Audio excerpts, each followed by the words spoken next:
So people, Sunday evening live stream. Let's do this. Let's see how we go. Let's see how this goes. Let's talk about the card last night. Let's talk about the fight camp that went on last night. The first fight camp. Sam Egerton, Ted Cheeseman. That was a hell of a fight. I didn't watch it live. I watched it. Only watched it today. Jesus Christ, people. I mean, Eddie Hearn, one fight on that show puts Frank Warren's the last couple of cards he's put on to shame. You know, it was a hell of a fight. I enjoyed it. I wouldn't mind seeing it again now. So hopefully they'll do it. I wouldn't mind doing it if they did a rematch of that. Like, if they're doing that again and they're thinking of putting that on like a pay-per-view undercard, that'd be a decent little scrap to have on a pay-per-view undercard. Because I thought the fight was good. I thought that Egerton started a bit slow, but damn, he came on strong in that last round. And that last round was so much fun because it looked at one stage that I think Egerton might actually get a stoppage in there because he was chucking loads and loads of shots at Cheeseman. And Cheeseman, he gets hit a lot, but he's never shown a bad chin, to be fair. Now, I know Egerton's not the biggest puncher in the world, but he's never shown a bad chin. He was fatigued. He fought back. He fought back against Egerton. And it was a close fight. It was a close fight. I forget what the scorecards. Scorecards were like 114, 115, and then 116, 113 on two cards. Yeah, it was that kind of fight. It was close. There was a few like nip and tuck rounds, but I think Egerton came on strong late, and Cheeseman, one thing I've noticed about him, he done it kind of similar against what's the guy's name? Scott Fitzgerald. Started off real strong, real good, boxing a bit, doing what he needs to do. But he can hold it, but he just seems to fade a bit. He just seems to fade a bit in certain fights, like down the road, It's like that was what I noticed with him. But he's still like he doing what he needed to do. He kept going. And on the card as well, like we obviously had James Tennyson. That was a nice win over Gavin Gwynn. I don't think Gwynn had been stopped previously prior to that. So he got the win last night. I kind of expected that. James Tennyson, he's not like the best fighter in the world, like it has to be said. Certainly not a lightweight, but no, he's not a bad fighter. He's not a bad fighter at all. So James Tennyson got the win. Then we obviously had Jordan Gill, Reese Bellotti. I mean, Reese Bellotti, oh, mate. I remember when he first came on the scene, he was fighting bums, to be fair. Like, he wasn't fighting anybody good. But when he came on the scene, he was just knocking people out, left, right, and center. Oh, man, he was just going through people. Then all of a sudden, he takes one loss out of the blue, and his career just goes into decline. So, yeah, he lost last night. That's 4 losses for him. Like, I don't know if he's going to come back from that. Shout out. So, yeah, I don't know if he'll come back from those 4 losses because, I don't know, like 4 losses in the space of, 2 years? Like, literally, in his last, how many fights? So, 6 fights, 4 losses, 2 wins. That's not good going. That's not good going at all. So, I think Reese Bellotti is still quite young, isn't he? Like, he's not. He's 29. He'll be 30 this year. So, man, maybe. I don't know why. I thought he was younger than that for some reason. But, people. I was kind of annoyed that I didn't get a chance to watch the full card last night, just because of everything. But no, I had a good time. Let's see. Do I think Billy Joe will retire soon? I don't know. Couldn't tell you, mate. Honestly, with Billy Joe, it's just strange because I just don't know what he's doing. Honestly, I just don't know what Billy Joe is doing these days. He just doesn't seem to. I don't know. I don't think he wants boxing anymore. I think he wants to get a big payday and just sail off into the sunset. That's what I think Billy Joe wants. I don't think he wants to stick around in boxing long term, because why would you turn down the Canelo fight? Yeah, you're getting a bit less money and a bit less time to train. There are fighters out there like Callum Smith who are like, fuck it, I'll take less money and a bit less time to train for the Canelo fight, because if you win, sky's the limit. Big up. Sky's the limit with that.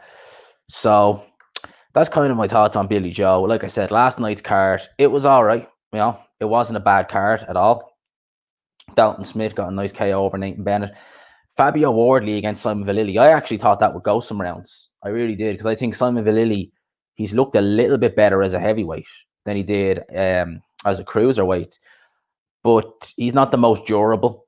I think his gas tank is always been questionable. He's always had kind of poor stamina, from what I've seen anyway from Simon Vallely. He's not exactly got the greatest stamina in the world. So he went in there against Fabio Wardley. Wardley done the job, you know. Again, Wardley, not the biggest heavyweight in the world, but you know, he's making moves. You know, he's making moves.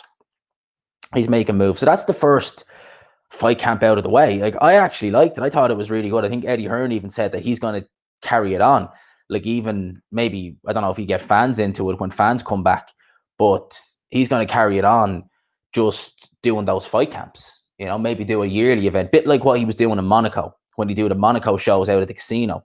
So he's saying that he might look at doing that, you know, if it goes well. I thought it was fine. Like, when I watched it today, obviously I knew the results, and it's not the same as when you watch it live, but it looked fine to me. You know, we got some decent guys on that card. Big up, Dan. Big up, mate. Big up, mate.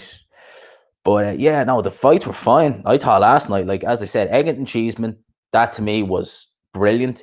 If they do a rematch of that, I think both guys would be up for a rematch. If they do a rematch of that, they'll probably stick that on an AJ card, or even if they're going to do Usyk Chisora in the O2, there you go. There's an undercard fight for you right there, because that was a good fight. I think both guys can improve on that performance, because both guys, I think Eggington started too slow, and I think the Cheeseman didn't pace himself right. He kind of got a bit tired late on in the fight, got a bit lazy. So both guys have more to give. So I wouldn't mind seeing it again. Like, I mean, like, what's the like, neither guy is really a world level fighter. You know, it has to be said. So why not just stick them both in together and just see what they do? I had no problem with seeing that. Like, it was a good fun. Even though I knew the result, it was still good fun to watch. Next week's card is not as good. You know, it's I said it once, I'll say it again. That first card, apart from the pay-per-view card, that first card it is the most competitive out of them all, apart from the pay-per-view card, because the rest of them are just kind of like, they're little meh fights. There's no real, like, you got that Chris Billiam Smith guy against that Nathan Torley guy next week. That Nathan Torley guy's fought nobody. Like, he's literally fought nobody. I think he was light heavyweight for most of his career. So, you know, I'm not looking forward to that. That's not fun. Got Adam Harper versus Anthony Fowler. Again, not particularly fun. Natasha Jonas versus Terry Harper. There's interest in that fight. Like, not really for me. I will cover it if I'm, like, in next week, which I probably will be. I will cover that fight. But it was weird because, right, I think one of, if not the first ever fight reviews I ever did on this channel was for Natasha Jonas when she lost. And I pretty much ignored that video. And then I was checking my analytics, that's how you pronounce it, on YouTube there the other day, because I noticed, like, the revenue kind of jumped up a little bit more than it usually does. And I was like, oh, wonder what video that's from.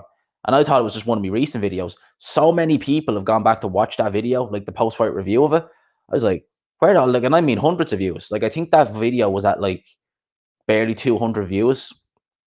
And bear in mind, people, that's a 2-year-old video. I might even see if I can get it for you here, because it'd be one of my first videos that I ever did. And I think it was like 200 views that was at. And then when I noticed the big jump, well, it wasn't a big jump, but a decent jump in, like, the amount of like monthly revenue I get, I was like, what the fuck happened here? Checking my videos, and I was like, oh, Natasha Jonas, people are interested in that fight. I was like, okay. So it's right now, it's at like, 700 and what is it, like 760 something views. It's not bad going. Yeah, it's a weird one. People just jumping on that bandwagon, people liking it. I don't understand it, but sure, leave them at it. What are we saying here? Wardley looked decent, fast hands, athletic, but expected him to stop Vallely. Yeah, I thought he'd stop Vallely, yeah, but I didn't think he'd stop him as early. I thought Vallely would be a bit more durable than he was. Like I said, Vallely, you know, good operator, like good amateur, you know, was decent as an amateur, but it's really done nothing as a pro other than get beat whenever he steps up. Gavin Green was a tough scrap while it lasted, but Tennyson's very strong, hits very hard. Yeah, James Tennyson, big puncher, you know. He's definitely looking like a new man at lightweight than he was at super featherweight. I remember watching James Tennyson years ago. The Troll Network, shout out Troll Network. What is up, people? Yeah, I remember watching Tennyson a few years ago, and I think he was against Declan Geraghty. And Declan Geraghty's a dub, like he's from Crumlin. And Geraghty's nothing special. Like he's nothing special. But he was out boxing James Tennyson for most of that fight. The only thing about Deco Geraghty is he's got not really much of a chin and no defense. So the minute, like literally, James Tennyson just get his head boxed off the minute he landed clean, that fight was pretty much done. And that's what people say who sparred Tennyson, that he can punch like a motherfucker. Um, but I think he can punch at really any kind of weight. Like even at domestic level, he's a big puncher. But I'm sure because he went from before Tennyson fought Tevin Farmer, who did he actually fight? I don't think he ever really stepped up to European level or anything like that, did he? I know he beat Martin J. Ward, which was a good win actually, truth be told. But I don't think he ever really did. Oh, yeah, he won actually the European title against Martin J. Ward. That was actually a decent win, and he was down in that fight. That's really probably the biggest name on his resume. If you look at some of the other guys he's been fighting since then, but he's been improving. Like he's an improving fighter, definitely. Let's see what we go here. Tough to say. Tony came from light heavyweight, resume mainly fought Journey, but Jack Garcia was similar fight or react poor. Yeah, like I said, I've not heard of this Nathan Thornley guy, but we'll have to just wait and see. Like you never know. He could turn out to be a revelation. Like you never know with some of these guys. You know, I remember Mark from Unrivaled Boxing was telling me when he heard that Sergio Garcia was fighting Ted Cheeseman, he put like a whack of money on Sergio Garcia because even though not many people have heard of him, he'd seen him and he knew straight away. He was like, yeah, this guy is all wrong for Cheeseman. Cheeseman's gonna, yeah, he's not gonna like this. So maybe Thornley could be someone like that. I don't know, but I don't know. Like just for some reason, I'm doubting that next week's card is going to be competitive at all. Like as I said, Terry Harper versus Natasha Jonas. That's probably the most competitive fight on the bill. You know, realistically, when I look at it, that's probably the most competitive fight. You know, we've got Hopi Price on that card.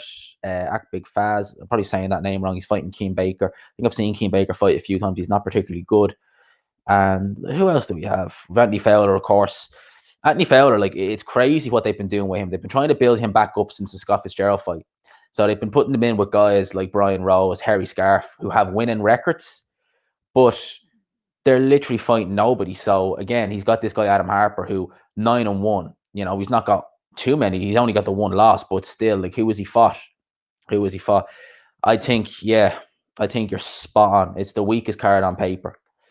Like you said, like you have to remember it is short notice gigs for a lot of these guys. They haven't been training much, but Eddie Hearn just wanting to get these prospects out.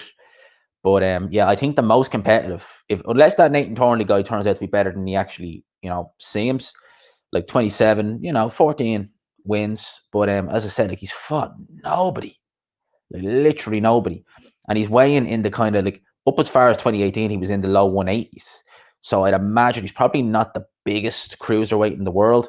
And as I said, like in terms of his resume, there's one name I recognize. I can't pronounce the guy's name. I know he fought Isaac Chamberlain. He fought a few others. And he's like a 6'9". Like he's really tall for the weight, but he's got no chin. This Nathan Thornley guy was going the distance with him. I know Isaac Chamberlain stopped him. People, rumor saying Kuzma may be out of August 22nd. Please tell us where you heard that rumor. I'd like to know. I hope not. I hope he's not. I'm looking forward to him versus Bacoli. That card, they need one more fight added to it. They need to just, even if it's not like a big fight, just get a name onto it because they've only got 4 fights announced for that card. They need to get someone else on it. But if they get rid of that fight, that's gonna wreck that card. Because that card already, like, I'm not mad keen about having to pay for it, even though, like, you got to expect it. Like, that's what they're going to do. But if they're getting Kuzman off that card as well, and we only have 4 fights, man, they need to get someone else on that card. I definitely need to get someone else on that card. Geraghty can box a bit, but always fades. He always gets chin. That's his problem. It's not even that he fades. He just has no defense. And he's training with Pete Taylor now. And Pete Taylor fighters are known for not having a good defense. So I don't know why he's gone there. European lad claimed it on forum, but no idea. I'm hoping not. I hope not. I hope that doesn't turn out to be true because that's bullshit if it does. they'll probably keep Bacoli on the card, but there's no one else. Like literally, you get rid of that fight, then that's shit. That's over. That's a 10 rounder. Actually, I thought they do 12. That's shit if they get rid of that. Seriously, I hope to God they don't get rid of, like, he's not out of that card. And I hope they get someone like else on the card. But I can see Price, Huey, or Allen getting thrown in with Bacoli. Oh, don't know about. I'd say maybe Dave Allen maybe would jump in there with Bacoli on short notice. I think David Price is learned his lesson. I don't think he's going to take any short notice gigs anymore unless like it's a really, really, really good payday. Like I'm pretty sure against Chisora, because he was meant to fight on the Callum Smith undercard before he fought Chisora, and as soon as Parker pulled out, that was like straight in. They were like, "Yeah, David Price, there we go." And it was like, yeah, they've clearly given him a nice little payday, because that's always been his problem. Well, ever since the Christian Hammer fight, Price's biggest problem's been he's taking short notice gigs. And he was even saying, like, no more short notice gigs. He takes another short note, but he's getting well paid. Eddie Hearn is giving him the money, so who knows? But I think with the way things are now, I don't know if Eddie Hearn will be getting David Price on short notice purely because it's going to cost too much money. And money that he probably doesn't want to be, thrown away. But we're only a couple of weeks from this April or August 22nd card, and we only have 4 fights. They're allowed 5. I'm just wondering, are they going to stick anyone on it? Wardley could fight Webb or Allen. They probably stick him in with Nick Webb before they stick him in with Dave Allen. Like, Dave Allen is with MTK now, so I don't know what way. He's with Eddie Hearn still, obviously. He's managed by MTK. I don't know why he's still sticking around, like, to be honest with you, mate, because Dave Allen, look, I've nothing against the guy. He seems like a cool guy, but Jesus, man, he gets hit for fun, that guy. It's not even funny anymore, like seeing someone. And Dave Allen is only, a year older than me? A little over a year older than me. And it's fucked, man. It's fucked. Hearn wants 6 fights on that pay-per-view.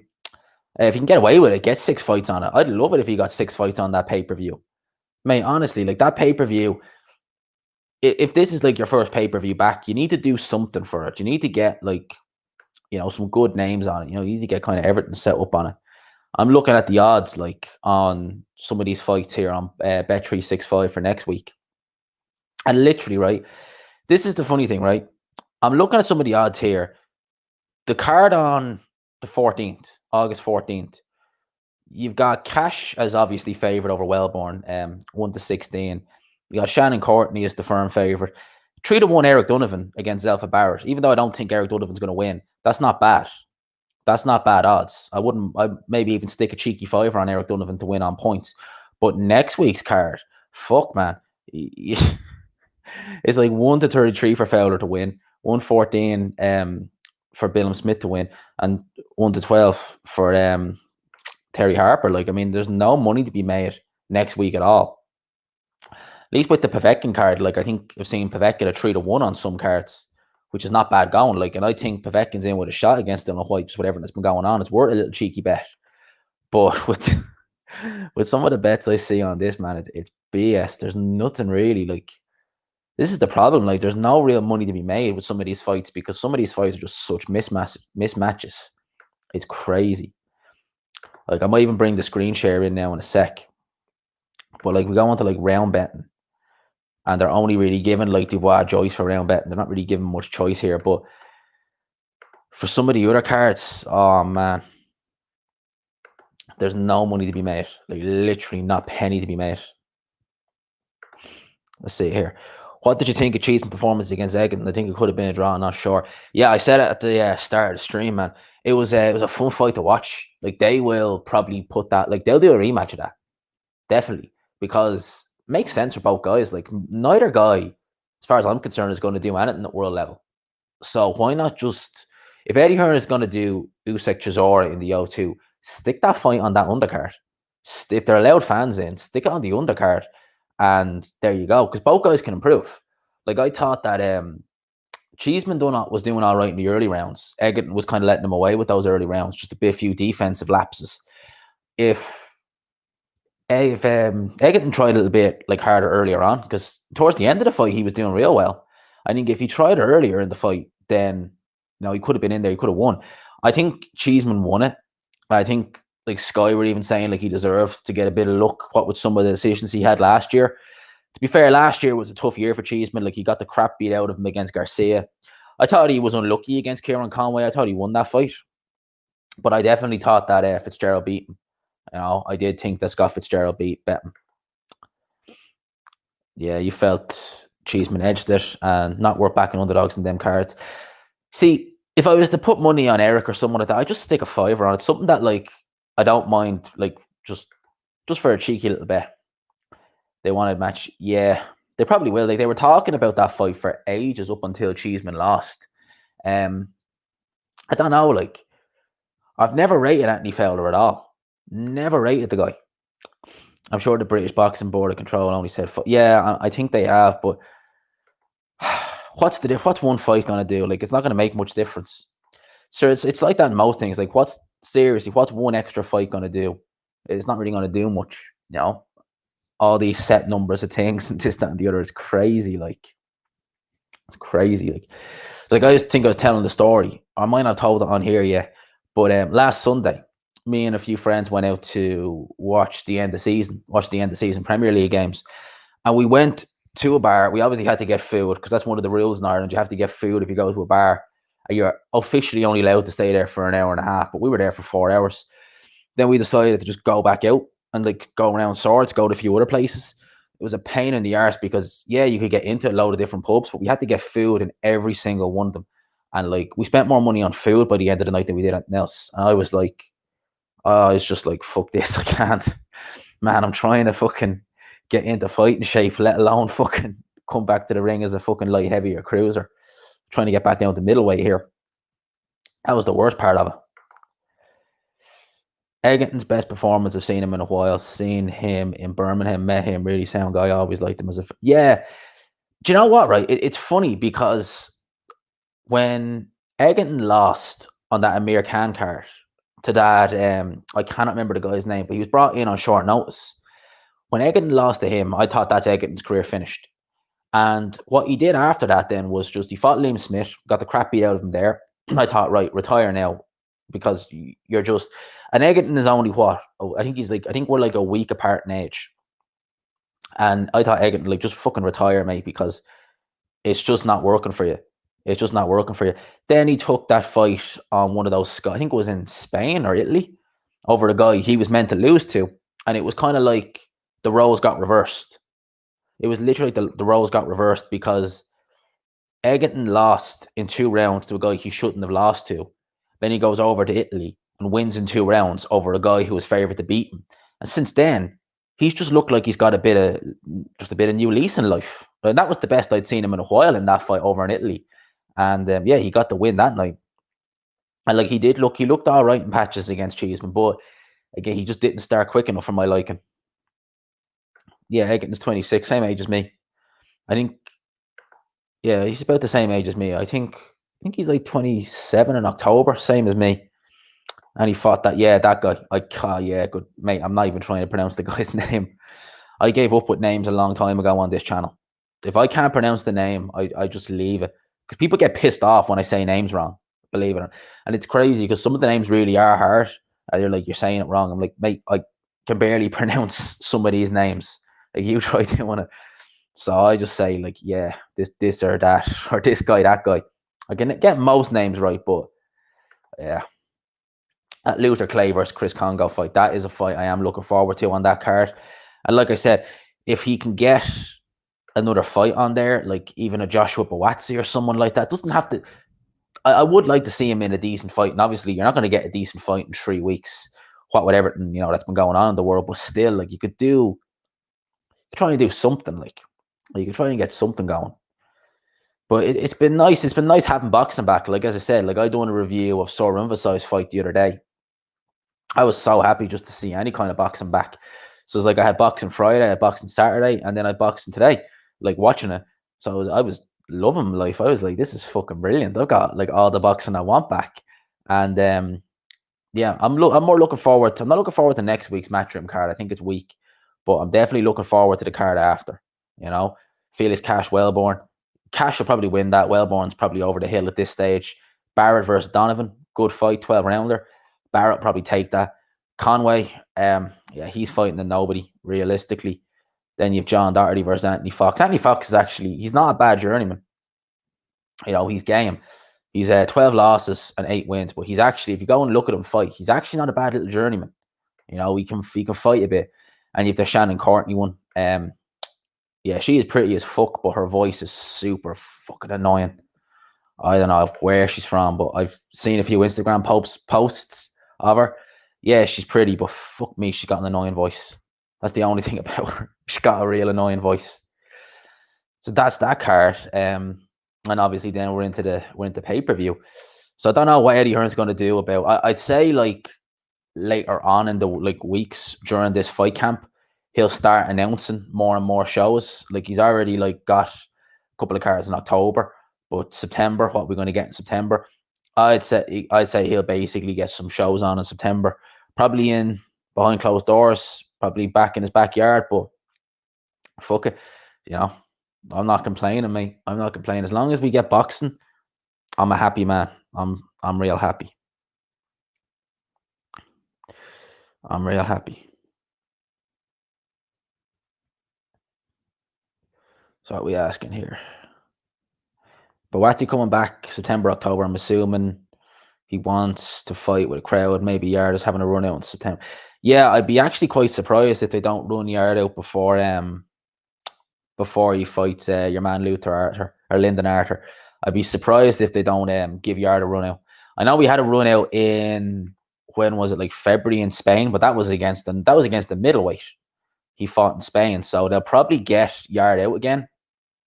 Won't be anyone decent. We know that, but still they'll probably get him a little run out as well, because he's not really, he had the Kovalev fight. It'd be a year, like literally the end of the month, it's a year since he fought Kovalev. Some difference a year makes. It's crazy. Do you feel a lot of fans are too hard to fight with several losses? Yeah, some of them are. Like, it depends really on the nature of the loss. Like, you know, Egerton didn't disgrace himself last night. It was game. And to be honest with you, that could have gone either way. Like, could have gone either way, that fight, realistically. Like, if he'd started earlier, who knows what would have happened. So I don't think it's not, so like, it's not the fact that they've the losses as well. It's the nature of the losses. Like, Sam Egerton is someone who I think maybe should be kind of calling it quits, not because of all the losses, but purely because he's been in some tough fights, you know, some real tough fights. So the miles on the clock, you know, the training he does, that's going to just take it out of you. And that's why I'm looking at someone like Egerton thinking, okay, maybe you should call it quits, because it's not been an easy career. You know, that's fair due, I think, to say it's not been an easy career for someone so young as well. Like, and I'm sure he's made, you know, a little bit of money, you know, from some of the fights he's had. So when I look at Egerton, I just think, okay, maybe you should think about calling it quits. It's not really the losses necessarily, it's the nature of them. It's the hard fights, it's the training camps. But if you're someone who's lost a couple of times and you're game and you're not really taking, you know, massively bad like beatings, there's nothing wrong with a loss. Like, it's not the end of the world. It's not the end of the world for me. Like, I don't begrudge fighters.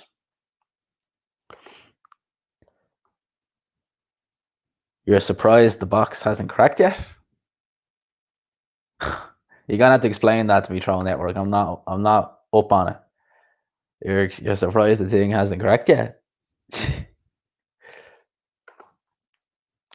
Who do you think will win between Usyk, Chisora when they eventually fight? And if Usyk wins, do you think he'll fight Joshua next?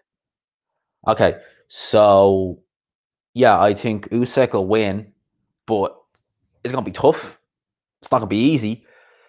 I think Chisora will be game. I think Chisora will need a run out. I think they'll both need a run out, but Chisora more so. Well, maybe Usyk won't risk it because of the injuries. But yeah, will he fight AJ next? See, if I was managing Usyk, right, and I knew I had the AJ fight next, yeah, the Chisora fight makes a lot of money. Yeah, it's a pay-per-view fight, but you're talking about a 6'1" pressure fighter, and then you're going next fight to fight AJ, a 6'6" guy who's probably going to try and keep it long. I wouldn't. I want to fight someone who is similar to my next opponent, if you know what I mean. Someone who'll box a bit like AJ, who'll be, as tall as AJ, because he's not really going to have to look for Chisora, Usyk anyway. But you know, we'll see. I think he probably will fight AJ next. They're probably going to look to get that fight over the line, unless we get Fury and we get AJ after. The egg hasn't cracked. Right now, I get you. When you said that, like, I'm surprised that the box hadn't cracked. I was like, what? I was like, what? I was like, what the fuck? What did I do last G, man? I'm assuming you mean what did I do last night, because I didn't cover the fights. Yeah, I was it was my friend's birthday last night. So I was out over in his house last night with me and a few of the lads. And I didn't get home until fucking like noon today. So I was fucking real tired. Real tired. I just wanted to drink water and go to sleep. That's exactly what. And by the way, it's a bank holiday in Ireland for all the people from the UK in this chat. So thankfully, I don't have to do anything tomorrow. So I can just chill, make a few videos, go for a run, and I'm happy. I'm happy. I don't care about number of losses personally, but certain fans label the guy the hopeless hype job. No, like, people lose. Like, loads of good fighters have lost. Loads of fighters have lost early in their careers. Like, look at someone like Tevin Farmer, won a world title, he'd 4 losses early on in his career. It's not the end of the world. Like, if you lose, it's just the nature of it. I always say, like, I mean, like, put it like this, right? You look at someone like Harley Benn. He lost early in his career to a 0-16 journeyman, right? On points, right? That's not good. That means, that's saying to me, you're going nowhere. But if you're someone who's, say, like, fighting a known tough journeyman, there's nothing wrong with, like, obviously you want to win, but if you get caught or something like that, or you don't take this guy serious and you lose, it's not the end of the world, as long as you learn from it. I think that's the most important thing to take from the losses. Like, if you actually learn what I did wrong in those losses, and I've seen it with guys in Ireland, like some boxers I've known who've taken L's, and they've not learned anything. Like, some of them have been like, oh yeah, I just got caught with a shot because my hand wasn't up off. We had a rematch, it'd be this, it'd be that. I'm like, what? But like, no, or blaming, the weight, blaming like, oh yeah, I didn't do the weight right. And it's like, okay, but you were talking about moving down a weight before that, so how did you not do the weight right? So I don't know. Always trying to blame something. I think that's how you can tell you're going nowhere, if you're just look at what you did wrong and try and fix that. So many people don't. Who would you like to see Tennyson fight next? Patella fight would be decent. Yeah, I think that Tennyson, I mean, if you look at lightweight, he's not been looking too bad. Like, the top of lightweight's a hard division though. Like, that's the thing. Like, he tried at world level at super feather, he didn't quite make it. But super feather is a tough division. But this, I reckon, here's what I think they'll try and do. All right, I don't know if they'll do Patella next. I think that if Lee Selby comes through, the guy he's fighting, what's the guy's name? George Cambasso Jr. I think if Lee Selby gets through him, because that's an IBF eliminator. So if Lee Selby gets through him, they might try and do that. And who would I pick in that fight? I might even swing towards Tennyson. I've never really rated Lee Selby too highly. Yeah, he's a decent boxer, but for someone who's called so slick, he gets hit a lot. Let's not make a mistake. He gets hit a lot. Yeah, Cambrasso Jr. That's happening in Cardiff in October, I think. Yeah, October 3rd. So we'll see how that fight goes. See how Selby looks in that fight. I reckon he'll probably win, because I haven't seen enough of that Cambrasso guy. He's an Australian. Is he Australian? Yeah, he's Australian. I haven't seen enough of him. I'll give him a good look and see, but be interesting. He's coming off a split decision win over Mickey Bay, though.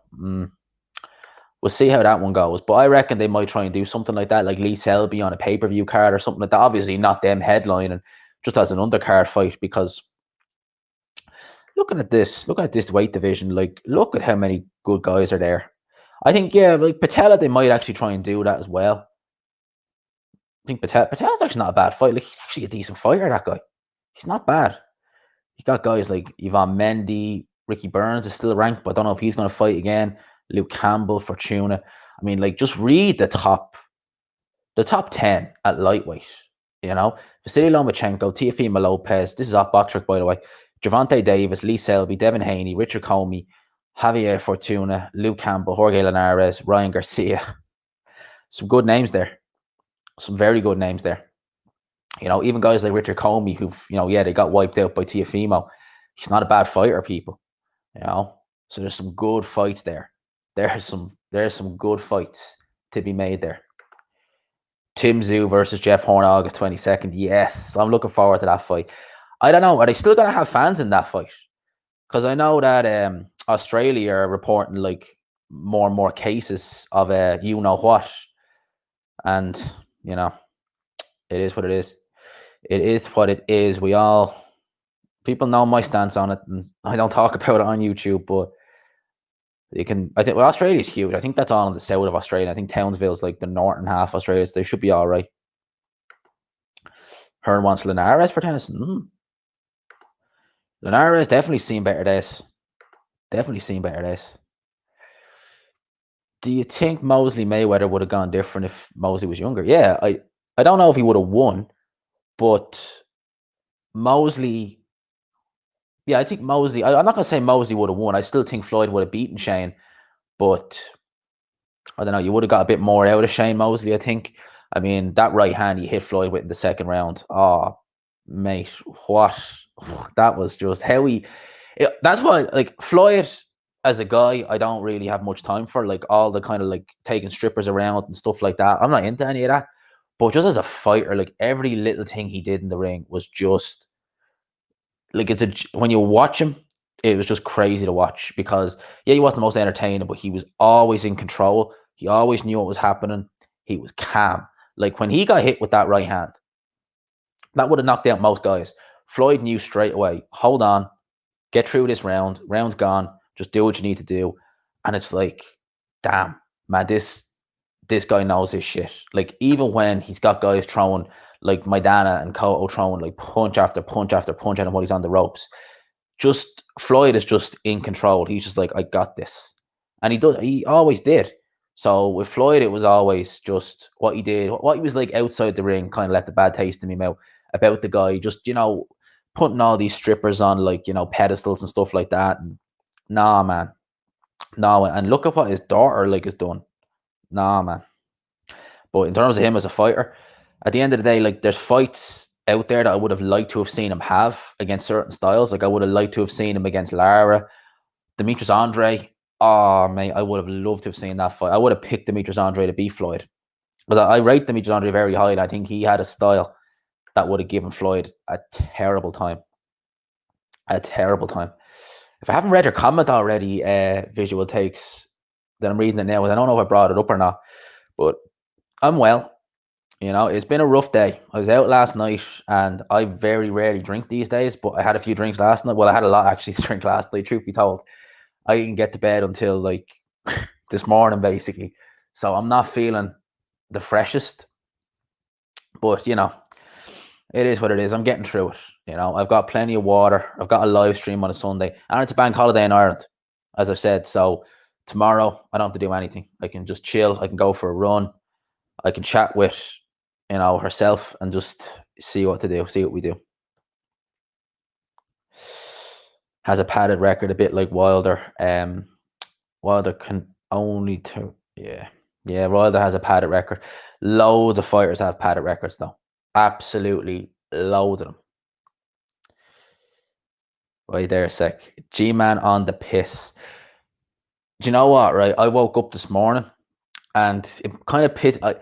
I don't do any audios anymore apart from these live streams. So, the way I used to always put up videos of like me in the roads in Ireland driving. The amount of videos I took last night, I woke up this morning, I was like, fuck, where'd all these videos come from?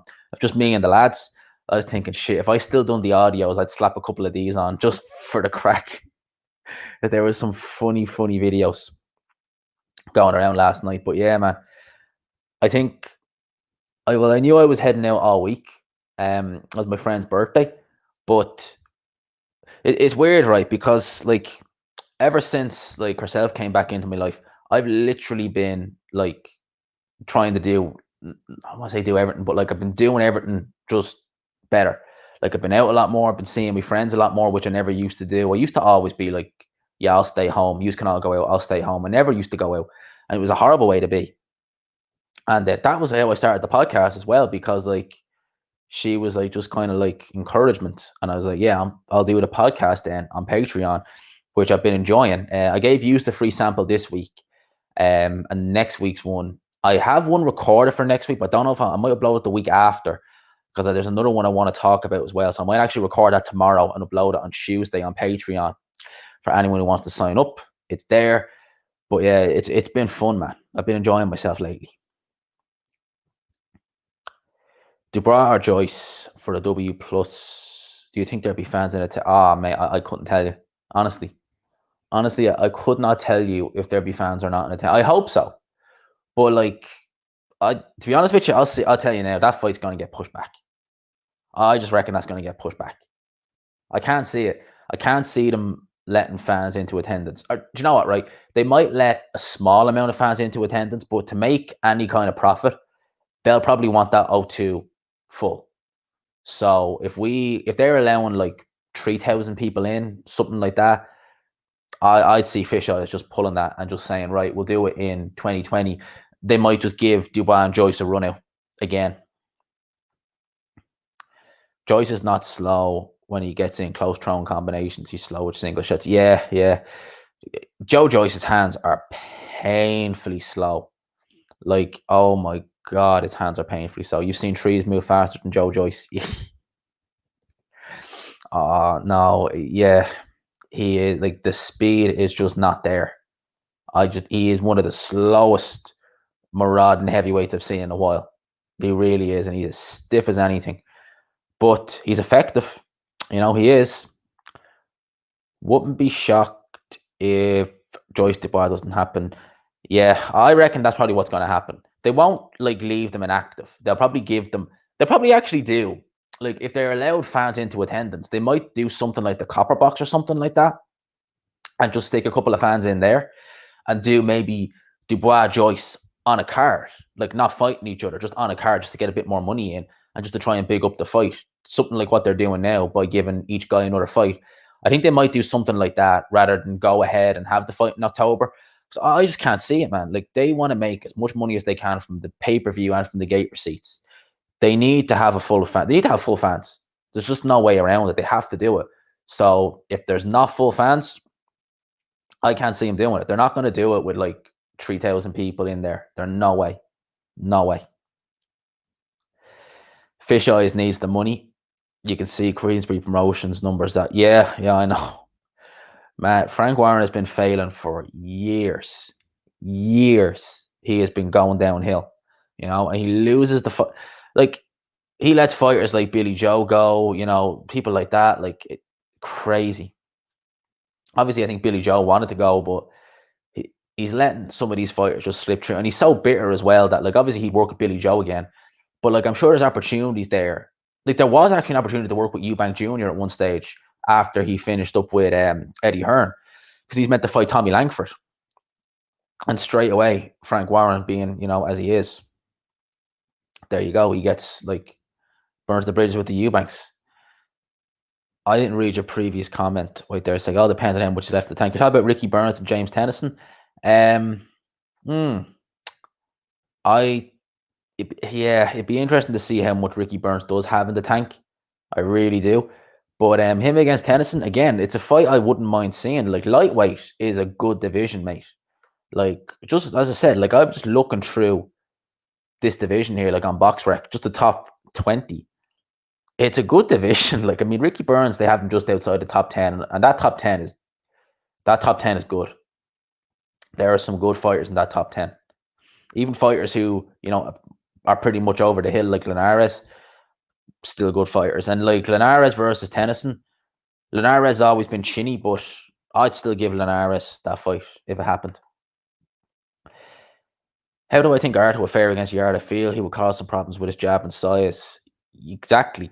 I watched Arthur on Friday, and I thought, yeah, he can give Anthony Yard some problems. But then I was looking at Dex Spellman. I'm just thinking, squares your shoulders up, no head movement, just throwing not even hard punches. I'm thinking, you know what? Like Anthony Yard, Dex Bellman, they're worlds apart in terms of fighters, style, everything. So I can see Yard causing him equal issues. Put it like that. Now I can see both guys causing each other issues, but I think Yard's the bigger puncher. I think Yard might even be a little bit bigger. That Lyndon Arter, he is huge. Like when I saw the two guys in the ring together, like he looked like a damn cruiserweight in there with Dex Bellman. Dex Bellman's been a light heavyweight for years. This guy looked like a damn cruiserweight in there. I couldn't believe how big he was. And I've seen Lyndon Arter fight before, but he looked even bigger than I'm used to seeing him. He was huge in there. It was crazy. So him against Anthony Yard, like, yeah, good fight. Very good fight. I want to see that fight. I think that Yard, he needs to fight some domestic guys, you know? He does. He can't just there's fights to be had there at world level. Like obviously, actually, as I say world level, right? When are we getting Smith Jr. versus Alvarez, Elite Alvarez? Because I think at one stage they were talking about Yard possibly facing one of them, and I'll just check here because it's coming up. Oh yeah, it's the 12th. Literally, it's going to be a busy day. Saturday the 22nd is going to be a busy day. So that's on the 22nd. Man, that's a fight I'm looking forward to. Elite Alvarez versus Joe Smith Jr. Is that for the vacant? No. I thought that might have been for the vacant WBO title. It's not. I'm surprised actually that's not for the vacant title, truth be told, because both guys are highly ranked. Surprised it's not for a title, but yeah, Smith Jr. versus Alvarez. That's a fight I'm looking forward to. If Yard fought the winner, who would I pick? Now, who would I pick from Smith Jr. versus Alvarez? It is a cracking fight. I will probably just side with Joe Smith Jr.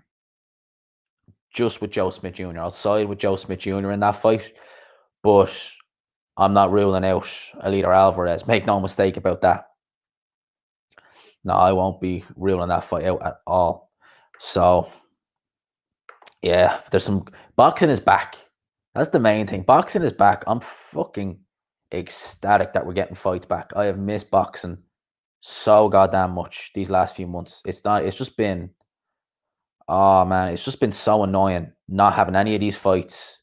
You know, all the good fights that were coming up getting pulled back, pushed back, and all this. It's been a pain in the arse. Now we're actually getting our fights back. Man, I'm so happy. I'm so happy that we're getting fights back. It's crazy. But yeah, Smith Jr. versus Alvarez, great fight. Looking forward to that. Can't wait to see it. There was a couple of fights on really all across Europe last night, actually, truth be told. Like, so it was fights on here, there, and everywhere. But I only really focused on the Matchroom show, truth be told. That was the only fight I really focused on. Clicking on your thing again, sorry about that, mate. But yeah, that's pretty much the fights in a nutshell. And like I said, this week there's no fights on this week that I'm really looking forward to. One there, Lewis Ritson versus Miguel Vasquez. Good fight. I'm looking forward to that one as well. Like Vasquez, for my money, beat O'Hara Davis last year when they fought. He still has loads left, Miguel Vasquez. Oh, he does. He still has loads left, I think. And when I saw him fight O'Hara Davis, and that was O'Hara Davis when he was that was his first fight with MTK. I'm pretty sure it was on an MTK show. I was looking at that fight and I was like, he's not interested. He didn't look interested at all in the fight. It was referee was scoring the fight on his own, but I thought O'Hara Davis won that, or Miguel Vasquez won that fight. So he still has something left, and yeah, 140 is stacked. Even guys like Miguel Vasquez, who you probably call him a journeyman at this stage now, he's got 9 losses. Even someone like him, who's seen better days, still a good fighter. Like he's still dangerous. He could still beat O'Hara Davis. Like O'Hara Davis now is going to win that golden contract, I think, and get a top rank deal. And the reason I say he's going to win that golden contract is because they want him versus Tyrone McKenna. Tyrone McKenna is garbage. He's muck. I've never rated the guy.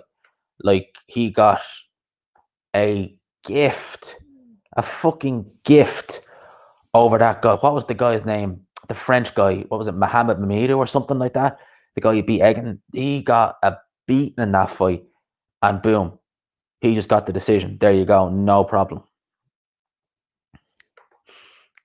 What happened to Johnson McCalkin? That's a solid fight. I don't know. I haven't heard nothing about that fight getting rescheduled in May. Yeah, it's a solid fight. McCalkin's tough. He's nothing to write home about, but he's tough.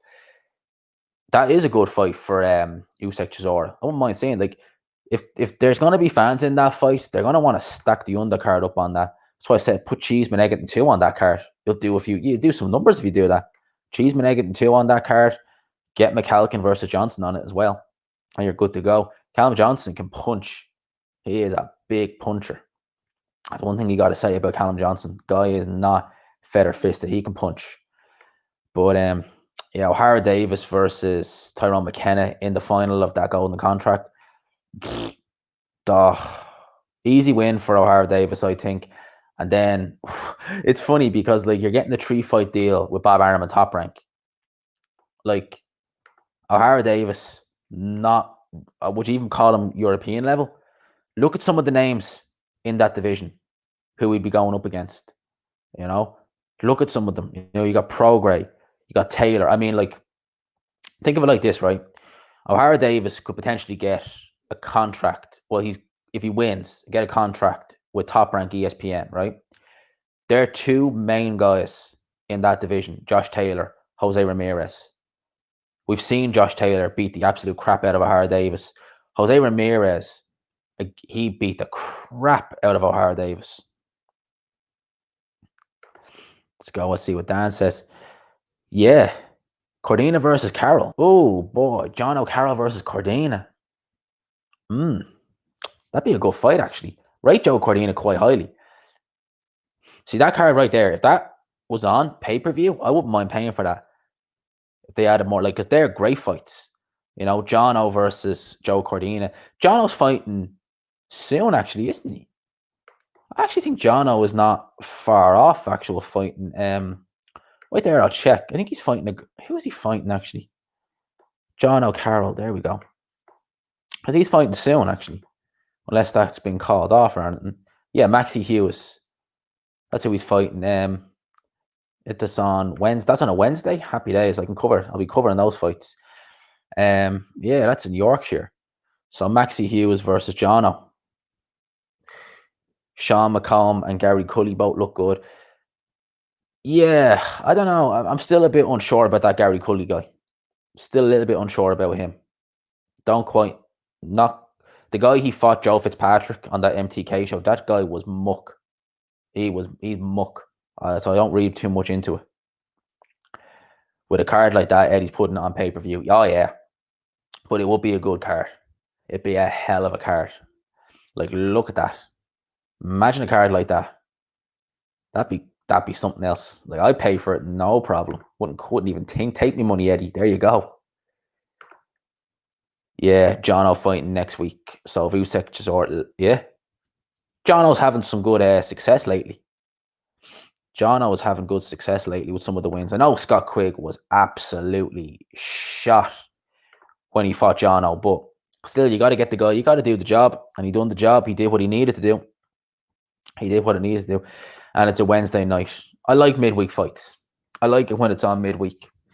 It's just something to look forward to midweek. Especially, like, if I'm working or something like that. It's nice to just come home, chill, and watch boxing midweek. I love that. That's why I love the Next Gen shows and stuff like that when they were on. I used to just chill and watch them midweek. McComb was more proven, but like the look of both. Yeah, McComb is more proven, but I don't know. That Gary Cully guy, I still don't know the guy. Could be a cool guy, but I just need to have another look at him because he's looked okay. He's looked okay, but we'll wait and see. You like the midweek as well? Yeah. Midweek boxing is good, man. Midweek boxing is good. Midweek is good fights. I like the midweek boxing. Who else is on that card, actually? Yeah, a few guys. Pierce O'Leary. He's from Limerick, I think, actually, is he? I think he might be. No, he's from Dublin. Don't know why. Oh, no, it's Paddy Donovan's from Limerick. Yeah, MTK hiring, taking on a lot of Irish fighters now lately. It's crazy. They're all being trained by Pete Taylor as well. Don Taylor, Katie's dad. all being trained by him. Now, Paddy Donovan is actually on that card with Michael Conlon. Andy Lee is with him, training him. That's actually 6 fights on that card, actually. Jesus. Yes, maybe they'll get away with it, actually. Maybe they'll get away with having 6 fights on that. Maybe they could actually, Eddie could get an extra fight on. If that has 6 fights on it, then don't see why the pay-per-view card wouldn't. Archie Sharp, Carl Frampton, Mick Conlon, Troy Williams, Dennis McCann, and Paddy Donovan. Paddy Donovan is one to look at. You know, he's only what? I think he's only like 21. He's not looking too bad. He's working with Andy Lee, so be interesting to see how he gets on. Definitely interested to see how he gets on. Fight can't kind of surprise me. I thought it was going to be terrible. Gwynn was entertaining. Smith KO was good, and Cheeseman fight was Like, see, I seen the Frank Warren shows in the BT studio, and I was like, these are shit. Like, don't enjoy these at all. Not arsed really watching these, and I thought, fuck, Eddie will do something similar. But when I watched that card last week, I was like, nah, this isn't bad. This is good. I like this. And as I think Eddie even said it himself, that he wants to do this as an annual thing, even when things get back to normal, even when like lockdown ends and we get into some form of normality again. He might do a yearly or annual event in his back garden, like he does in Monaco with the shows out there. Wonder if he'll still do that Monaco card this year, because there's never anyone at it. Like, it's always a small little event. And what I think of singles in Monte Carlo, he might get away with that. In France, depends.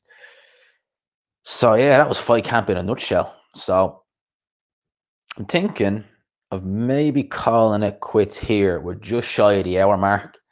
It's what, 20 to 10 now. So I'm thinking of maybe calling it quits here, unless there's any other fights anyone wants me to talk about. And my plans for the evening is keep drinking water, because I need the water, mate. I need the water. God damn. I need to drink water bad. And I am just probably going to watch The Dark Knight. I haven't seen that movie in a while, and I actually watched Batman Begins last week, so I'm going to watch The Dark Knight. I love that movie. That's my Sunday night in a nutshell. Yeah, Hearn is doing better than Frank Warren. Doing much better. But he's always been doing much better. Just everything he does, it's just... I don't want to sound like I'm sucking up to Eddie Hearn or anything like that, but just... he gets it. Like, he gets this approach, and he gets how to make things good. Although his card this week is shocking. Like, it is. It's a shocking card. It's probably still going to be better than some of the cards Fisher has put on. Villili was being hyped up by Sky as usual. Yeah, stop. They love hyping guys like that up. You know, they love it. Always, whenever it's a fighter who's, even doing something of any note, it's like, yeah, and look at our guy beating him. But Villili, his claim to fame was that he boxed Myris Briedis, and that was on a Bellew undercard when Briedis was Bellew's mandatory, and he got stopped. He got stopped by body shots in that fight, if memory serves me correct. Yeah, it is the weakest card this week. It's definitely the weakest card. So, I'm looking forward to boxing, just boxing in general. Like, I really couldn't give a shit so long as we get to see boxing again, because it's been a pain, man. We have been starved without boxing for so long. Like, boxing is not handled it the same way the UFC has. Like, the UFC, we're still getting fights like DC. We're getting, like, I think he's fighting Stipe now, is he? Or has that been announced? I don't know. But we're getting, like, names with UFC. We're getting decent fights with UFC. They're finding ways around it. Whereas boxing, it's just like, what do we do next? We put on these, like, mismatches. Ugh. Do I think Povetkin can be White, or do you think he's too old? No, I think Povetkin can be White. I do. I think Povetkin... Right, when this fight was first announced, I was like, White will win, probably on points. But with all the... Like, Dylan White has been talking nonstop about after Povetkin, going to court with the WBC, going on back and forth with Tyson Fury, this, that, and the other. So, like, he's looking past Povetkin, where Povetkin's just going down, knuckling down, getting the job done. As far as I'm aware, there's no drug testing for this fight. As far as I'm aware, I know Dylan White's been trained in Portugal, where a lot of things that are not allowed by UCAD are allowed over there. So White's been looking like, Mr. Universe. Povetkin is training in the mountains in Russia, so God only knows what he's doing. But I definitely think Povetkin, he can win this fight. Like, as me and Mark were saying, Povetkin has been looking, or Dana White's been boxing side on, or been looking to fight side on. If he does that with Povetkin and his left hook, yeah, he's in for a rough time. He is in for a rough time. Reece Bellotti was being hyped up. Gill won wide for me. Cards were close though. Yeah, I remember Reece Bellotti when he started out with Matchroom. He was knocking guys out. People, God, the hype was real. The hype was real with Reece Bellotti when he started out. It's amazing. One loss can just change it. Warren is a better promoter than Hearn, in your opinion. Warren is way better at finding unknown talent, small hall shows like he did with Anthony Yard. Yes. I think I have to agree with you on that. You see, Eddie Hearn literally, Team GB, there's the door. There's my door. Matchroom, Team GB. Whereas Warren, like you said there, he's good at building up fighters like that. Obviously with Yard, he's done it a bit differently. You know, he's done it a lot differently. But he is good at just building fighters the traditional route. Like, look what he's done with Daniel Dubois. Traditional, British, Commonwealth, European. It's going to be on pay-per-view, his European fight. So he definitely builds fighters well. What's this? Warren builds them better than Hearn. But Hearn is more media savvy. Exactly. And we live in an age now where, like, it's crazy, right? You could be a much better fighter. Like, you literally could be a much better fighter. Like, fighter A could be way more talented, hit a lot harder, way better than fighter B. But if fighter B has a following, he's, out there on social media, stuff like that and the other, he'll get more opportunities just based on that. I've seen it so much. Like, a lot of times it's not even the talent. It's just, this guy, he puts bums in seats. He's loud. He's abrasive. So many people just fall for that. It's crazy. And like with me, like I've always been someone who, I've seen that in, like, not just in boxing, I've seen it in real life. And I'm always someone who, when I meet someone for the first time, I can be cautious. I give them a good look. And the amount of times I've met absolute wankers, like out and out wankers, I've just been able to look at them and be like, you're a wanker. I just, like, everything, their actions, everything. And so many people can't see it. They only see it when it's too late because they're like, oh yeah, but he's funny. I'm like, yeah, but wait until he stops making you laugh and see what happens. Dave Allen is a celebrity. He almost is, mate. Like, literally, Dave Allen never even fought for a British title. And there you go. He's just he's making more money than certain guys because he's just, I don't know, he's got a cult following. It's weird. And some fighters, like, they just have those followings. Allen is a social media boxer. Literally. Like, as I said, he has a cult following and people just want to watch him. It's crazy. Like, and he's not particularly skilled. He's not skilled at all, really. But doesn't matter. And there's someone, look, there you go, who asked me earlier about losses, fighters taking losses. Dave Allen can still get on these big cards and get decent fights. He's got what? 4 or 5? How many losses has Dave Allen got? He's got a few now. He's got a few. He's definitely got, is it 5 or 6 losses? Yes, he's got a few. How many does he have? Yeah, he's 5 losses. 5 losses for Dave Allen. And, like, he still can get on these cards, no problem. No problem. You're a bit similar, but I'm pretty quiet with a lot of people. Pretty, what's that word say? Obnoxious nowadays. Like, I'm trying not to be quiet anymore. Like, I don't mean that in a sense of I want to be loud, no.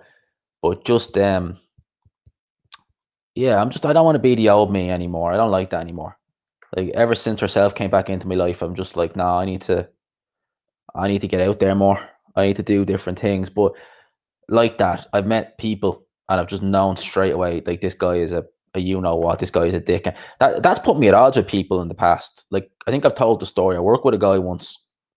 He was a wanker. There's no other word to describe. He was a wanker. He was racist as well. And I just didn't like him from day dot.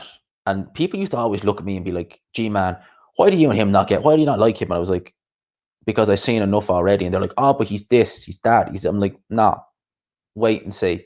And by the time he got fired, I was proven right because people were like, yeah, he is a wanker. I was like, yeah, well, I don't just say to you, I don't just decide I don't like someone for no reason. I see enough of what I want to see. And just because he had a kind of outgoing personality, a lot of people kind of just were like, oh, we like this guy. And I'm like, yeah, but what happens when, you actually see him without the laughs? And they were like, yeah, he is a bit of a wanker. I was like, told yous. Told yous. Dave Allen should be fighting Tom Little or Nathan Gorman. Yeah. Nathan Gorman, just what's he's doing nowadays? You agree, except, okay, I think this is, I need to go back and have a read. Rowan can get a tomato belt, a shot at the WBO. Yeah, true that. The WBO and Frank Warren. You've noticed how all the promotions are biased. IBF biased towards Matchroom. WBA is biased towards PBC. So is WBC. And yeah, Queensbury and Top Rank is the WBO in a nutshell. That is Queensbury and Top Rank in a nutshell. They are WBO true and true. IBF are neutral. They don't care if GGG or yeah, IBF probably be the best, but you do notice that they sanction a lot of Eddie Hearn fights for those little throwaway belts. They give a lot of Eddie Hearn fighters rankings. So Eddie Hearn has a good. I'd say, to be honest with you, I'd say the sanctioned body that Eddie Hearn is the coziest one is the WBA. I think that they're the coziest with Eddie Hearn, the WBA. And like that, WBC is PBC, Queensbury, and Top Rank. They are WBO true and true. The WBO only love Frank Warren and Bob Arum. Only fucking love them. So that is the sanctioned bodies in a nutshell. And yeah, as I said, IBF, they probably are the most neutral. They are. But as I said, they can be biased towards Hearn. They definitely can be. They will give Eddie Hearn fighters some decent rankings. And that's another reason why I've always said that Eddie Hearn, when Dylan White was on about the legal issues with WBC, Eddie Hearn, I don't think he ever wanted to go down that legal road, because WBC have been very generous to Eddie Hearn with ranking some of his fighters high in their rankings. Like, let's not forget, AJ was ranked number 2 at one stage before he beat Charles Martin. And he fought no one at that time. Like, that was even before he fought Dylan White. I think he was number 2 in their rankings. So Eddie Hearn wants to keep relationships. All these promoters want to keep good relationships with these sanctioned bodies, because they get some of their fighters ranked early and they get them ranked quite highly. Fish Eyes and the Bob Father helped the WBO be a recognized belt. Yeah. That's literally it. That is literally the story troll network of how that came to be. If it wasn't for Frank Warren, and Manny Pacquiao fought a lot of times for the WBO title, a lot of times. So that's helped the WBO grow. And they're not actually about, I think, like, between the 4 of them, the IBF are probably the best in terms of just their rules and not as much bullshit. WBO would have to be second best. The other 2 are just write-offs. Have I seen Dominic Ingles' songs about Eddie Hearn and COVID? No, I haven't. I'll have to look it up then. I'll have to have a look at it and see what Dom Ingles been saying about Eddie Hearn and COVID. I definitely have to give that a look just to see. Just for the laugh more so than anything else, to see what he's saying about Eddie Hearn and COVID. That Dom Ingle, man, fuck. He is. He's a. Oh, if ever a man was juiced to the eyeballs, it's that Dom Ingle. My man's in his 50s, looking like Mr. Universe, and all his fighters coming and going. Yeah, they're here. They're there 1 minute, and they're gone the next, and they're back to him. Crazy Dom Ingle. Has anything ever come about, actually, that Dave Allen, Dorian Darch betting situation? Do you remember that? Did anyone in the chat remember that before lockdown, when he fought on Kell Brooks' undercard and he beat that he beat your man Dorian Darch, and he literally didn't do anything for 2 rounds, and then went out in the 3rd round, stopped him, and then he was like, there was all this betting thing about I thought it'd be 3rd round and shit like that, and people were betting on the 3rd round because of Dave Allen. Dana White is on the juice. Oh, man. You can just tell straight away when someone's on the juice. Like, there's just so many signs about it. I need to go to England and be shredded in 6 weeks. Literally, you go into Dominic Ingles Pringles. It's those Ingles Pringles. Remember me and Ade, when I was over in London with Ade, that's like the first thing me and him were talking about. We were like, Ingles Pringles. Ingles Pringles. That's what we were chatting. We chatted about that for ages, actually. Like, that's another place I actually want to get out. I want to get to. I want to get back to London, but I'm not going on my own this time. I have to bring someone with me. I'm not going on my own. I went on my own, lads. I'm not doing that again. So you think AJ on the juice? Oh man, I reckon they're all on it. Honestly, like I reckon they are all on the juice. It's just the cash cows. It's just the cash cows. Like AJ's a cash cow, Canelo's a cash cow, Tyson Fury to an extent, he's becoming a cash cow. These guys, they can just get away with certain things. Like look at you don't even have to add about AJ on the juice. Like look at the amount of muscle he took off for that Ruiz fight. There's no way in hell you could take that much muscle off in such a short amount of time and regain all your strength. Absolutely crazy. The amount of things these guys must be taking, it's insanity. So as my man here says, most of them are, to be fair. They are, like, what can you do? Like, no, he wouldn't. Like, a slap on the wrist. Why would, like, integrity goes out the window when it's money. I mean, put it like this, right? You're UCAT or you're VADA, and you're getting paid a certain percentage of AJ versus Fury. Say AJ versus Fury happens next, and that's going to make crazy amounts of money. If you're going to get some of that money from that fight, if you're a sanctioning body, you're that and the other, what are you going to be like? They're going to be like, we want some of that money. We want some of that money. They are not going to be like, integrity is going to go out the window. Everyone has a price. Fury is on the stuff, Joshua on the stuff, White's and stuff. The only one I can make case for not being on stuff is Wilder. I even still say, well, Wilder's little brother got popped about a year ago. That little brother of his is a fucking idiot. Like Wilder's not smart, but that little brother of his is a little scumbag. He's a clown. He's a fool. So Wilder's little brother got popped. So I would say, look at Liam Cameron, 4 years for coke. He's not a bit. Yeah, they made an example out of him.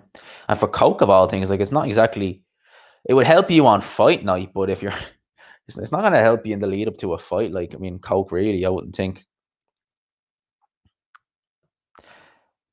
I don't think Joe Joyce is on. No, I think Joe Joyce is just naturally a big motherfucker. You can just tell that straight. Some guys you can just tell they're just naturally huge. They're just naturally just jacked up and massive. So I think Joe Joyce is all right. But God knows what else. Like, see, I don't think it's just PEDs to make you a better fighter. I think like a lot of them would use stuff like weight cutting drugs and stuff like that, like diuretics and all stuff like that, like to help in every aspect. I remember, right, and you can go and Google this, right?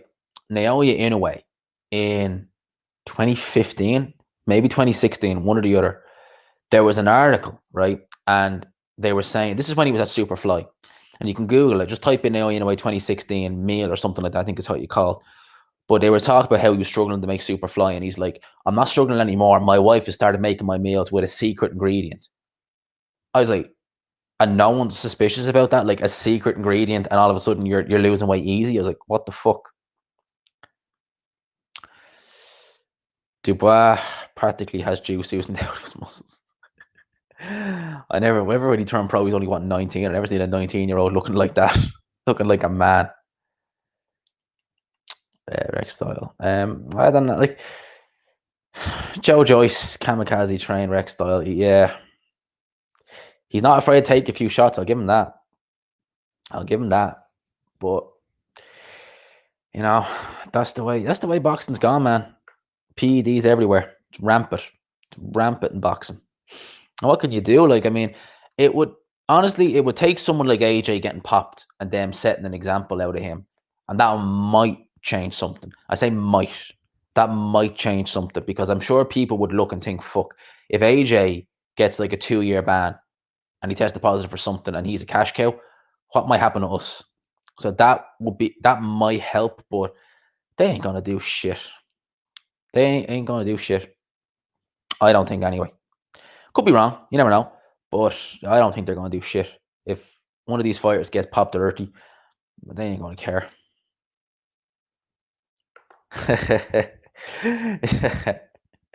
He probably can't. Probably too expensive for him.